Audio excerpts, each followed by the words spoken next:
Sarai, Abram's wife, hadn't yet produced a child. She had an Egyptian maid named Hagar. Sarai said to Abram, God has not seen fit to let me have a child. Sleep with my maid. Maybe I can get a family from her. Abram agreed to do what Sarai said. So Sarai, Abram's wife, took her Egyptian maid Hagar and gave her to her husband Abram as a wife. Abram had been living 10 years in Canaan when this took place. He slept with Hagar and she got pregnant. When Hagar learned she was pregnant, she looked down on her mistress. Sarai told Abram, it's all your fault that I'm suffering this abuse. I put my maid in bed with you and the minute she knows she's pregnant, she treats me like I'm nothing. May God decide which of us is right. You decide, said Abram. Your maid is your business. Sarai was abusive to Hagar and Hagar ran away. An angel of God found her beside a spring in the desert, it was the spring on the road to Shur. He said, Hagar, maid of Sarai, what are you doing here? She said, I'm running away from Sarai my mistress. The angel of God said, go back to your mistress. Put up with her abuse. He continued, I'm going to give you a big family, children past counting. From this pregnancy, you'll get a son, name him Ishmael, for God heard you, God answered you. He'll be a bucking bronco of a man, a real fighter, fighting and being fought, always stirring up trouble, always at odds with his family. She answered God by name, praying to the God who spoke to her, you're the God who sees me. Yes. He saw me, and then I saw him. That's how that desert spring got named God Alive Sees Me Spring. That spring is still there, between Kadesh and Bered. Hagar gave Abram a son. Abram named him Ishmael. Abram was 86 years old when Hagar gave him his son, Ishmael.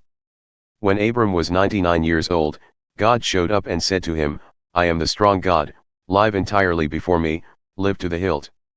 I'll make a covenant between us and I'll give you a huge family. Overwhelmed, Abram fell flat on his face. Then God said to him, this is my covenant with you, you'll be the father of many nations. Your name will no longer be Abram, but Abraham, meaning that I'm making you the father of many nations. I'll make you a father of fathers, I'll make nations from you, kings will issue from you. I'm establishing my covenant between me and you, a covenant that includes your descendants, a covenant that goes on and on and on, a covenant that commits me to be your God and the God of your descendants. And I'm giving you and your descendants this land where you're now just camping, this whole country of Canaan, to own forever. And I'll be their God. God continued to Abraham, and you will honor my covenant, you and your descendants, generation after generation. This is the covenant that you are to honor, the covenant that pulls in all your descendants, circumcise every male. Circumcise by cutting off the foreskin of the penis, it will be the sign of the covenant between us. Every male baby will be circumcised when he is 8 days old, generation after generation, this includes houseborn slaves and slaves bought from outsiders who are not blood kin. Make sure you circumcise both your own children and anyone brought in from the outside. That way my covenant will be cut into your body, a permanent mark of my permanent covenant. An uncircumcised male, one who has not had the foreskin of his penis cut off, will be cut off from his people, he has broken my covenant. God continued speaking to Abraham, and Sarai your wife, don't call her Sarai any longer, call her Sarah. I'll bless her, yes. I'll give you a son by her. Oh, how I'll bless her. Nations will come from her, kings of nations will come from her. Abraham fell flat on his face. And then he laughed, thinking, can a 100-year-old man father a son? And can Sarah, at 90 years, have a baby? Recovering, Abraham said to God, oh, keep Ishmael alive and well before you. But God said, that's not what I mean. Your wife, Sarah, will have a baby, a son. Name him Isaac, laughter. I'll establish my covenant with him and his descendants, a covenant that lasts forever.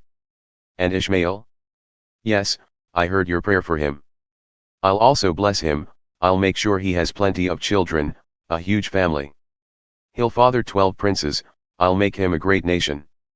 But I'll establish my covenant with Isaac whom Sarah will give you about this time next year. God finished speaking with Abraham and left.